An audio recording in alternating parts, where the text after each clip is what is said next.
অবশেষে কিন্তু মহার্ঘ ভাতা বাতিলের যে সিদ্ধান্ত নিয়েছিল অন্তর্বর্তীকালীন সরকার সেখান থেকে কিন্তু পিছু হটেছে, অর্থাৎ অন্তর্বর্তীকালীন সরকার মহার্ঘ ভাতা দেওয়ার যে সিদ্ধান্ত গ্রহণ করেছে সেটা কিন্তু অত্যন্ত গুরুত্বপূর্ণ এবং ইতিবাচক। আপনারা ইতিমধ্যে দেখতে পাচ্ছেন স্ক্রিনে নম পে স্কেল এবং মহার্ঘ ভাতার দাবি সমাধানের আশ্বাস। এবং আরেকটি সংবাদ থাকবে, সেটা হচ্ছে যে জাতীয়করণের দাবি এবং প্রজ্ঞাপন ছাড়া রাজপথ ছাড়বে না এমপিভুক্ত শিক্ষকেরা।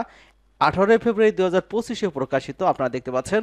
তো চলে যাচ্ছে মূল আলোচনা। তবে আমাদের এই নতুন পরিবারে যারা নতুন সদস্য হিসেবে আছেন তারা চ্যানেলটি সাবস্ক্রাইব করে আমাদের সঙ্গেই থাকুন। তো চলুন মূল আলোচনায়। এখানে বলা হচ্ছে যে 50% মহার্ঘ ভাতা এবং নম পে স্কেল বাস্তবায়ন সহ 7 দফার দাবিতে কিন্তু আন্দোলনরত সরকারি চাকরিজীবী ঐক্য পরিষদের নেতাদের দাবি দ্রুত সময়ের মধ্যে সমাধানের আশ্বাস দেওয়া হয়েছে।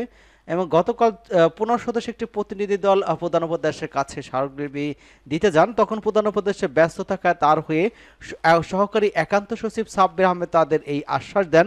ঐক্য পরিষদের নেতাদের সাব্বির আহমেদ বলেন, আপনাদের অনেক দুঃখ কষ্ট আছে, সেগুলো আমি দেখছি, সেগুলোর মধ্যে অগ্রাধিকার দাবিগুলো দ্রুত সময়ে সমাধানের জন্য সংশ্লিষ্ট কর্তৃপক্ষের কাছে পাঠিয়ে দেব। প্রধান উপদেষ্টার এপিএস সাব্বির আহমেদ গণমাধ্যমকে বলেছেন, 11 থেকে 20তম গ্রেডের কর্মকর্তা কর্মচারীদের একটি প্রতিনিধি দল প্রধান উপদেষ্টার কাছে স্মারকলিপি দিতে এসেছিল। তিনি রাষ্ট্রীয় কাজে ব্যস্ত থাকায় আমি তাদের সঙ্গে কথা বলে তাদের দাবি দেওয়া দ্রুত সময়ের মধ্যে সমাধান করতে সংশ্লিষ্ট মন্ত্রীর কাছে পাঠিয়ে দিয়েছি। প্রধান উপদেষ্টা তাদের দাবির বিষয়ে কনসার্ন, আশা করছি দ্রুত সময়ের মধ্যে এই বিষয়টি সমাধান হবে। এবং বাংলাদেশ সরকারি কর্মচারী উন্নয়ন পরিষদের সাধারণ সম্পাদক ঐক্য পরিষদের সমন্বয়ক আসাদুল ইসলাম বলেছেন, 2015 সালে সর্বশেষ যে পে স্কেল দেওয়া হয়েছিল এরপর কিন্তু আর কোনো পে স্কেল দেওয়া হয়নি এবং প্রতি 4 বছর পর পর কিন্তু স্কেল দেওয়ার কথা থাকলে সেটি আর হয়ে ওঠেনি। এবং আরেকটি সংবাদ এখানে আছে, সেটা হচ্ছে জাতীয়করণের দাবি কিন্তু প্রজ্ঞাপন ছাড়া রাজপথ ছাড়বেন না বিভক্ত শিক্ষকেরা।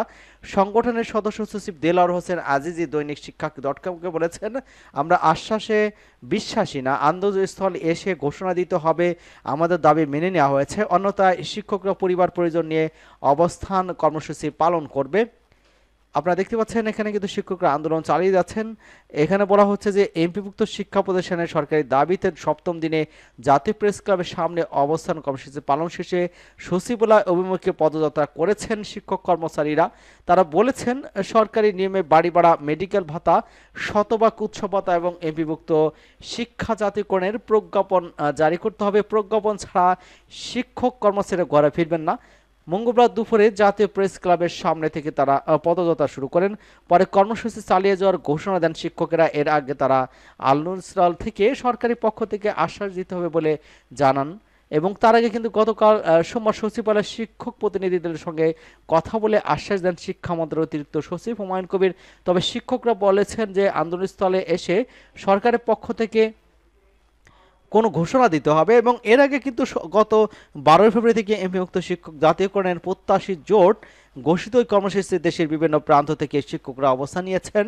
সংগঠনের সদস্য সচিব দেলোয়ার হোসেন আজিজি দৈনিক শিক্ষা ডটকমকে বলেছেন, আমরা আশ্বাসে বিশ্বাসীন, আন্দোলন চলছে, ঘোষণা দিতে হবে আমাদের দাবি মেনে নেওয়া হয়েছে, অন্যথায় কিন্তু শিক্ষক পরিবার পরিজন নিয়ে অবস্থান কর্মসূচি পালন করবে। সংগঠনটির যোগ্য সদস্য সচিব আবুল বাশার দৈনিক শিক্ষা ডটকমকে বলেছেন, আমরা আশা করি সরকার আমাদের যৌক্তিক দাবি মেনে নেবে, অন্যথায় কিন্তু কর্মবিরতি সহ আরও কঠোর কর্মসূচি ঘোষণা করা হতে পারে। শিক্ষকরা বলেছেন, সরকারের পক্ষ থেকে দাবি মেনে নেওয়ার সুস্পষ্ট ঘোষণা ছাড়া প্রেস ক্লাব ছেড়ে যাবেন না। তারা সরকারকে দাবি মেনে নেওয়ার আহ্বান জানান। একই সঙ্গে সব এমপিভুক্ত শিক্ষক কর্মচারীকে প্রেস ক্লাবের কর্মসূচি যোগ দেওয়ার আহ্বান জানান তারা। সবাইকে ধন্যবাদ জানাচ্ছি। আপনারা আসলে বুঝতে পারছেন, আমাদের চ্যানেলকে যারা এখনো সাবস্ক্রাইব করেননি চ্যানেলটি সাবস্ক্রাইব করে আমাদের সাথেই থাকুন।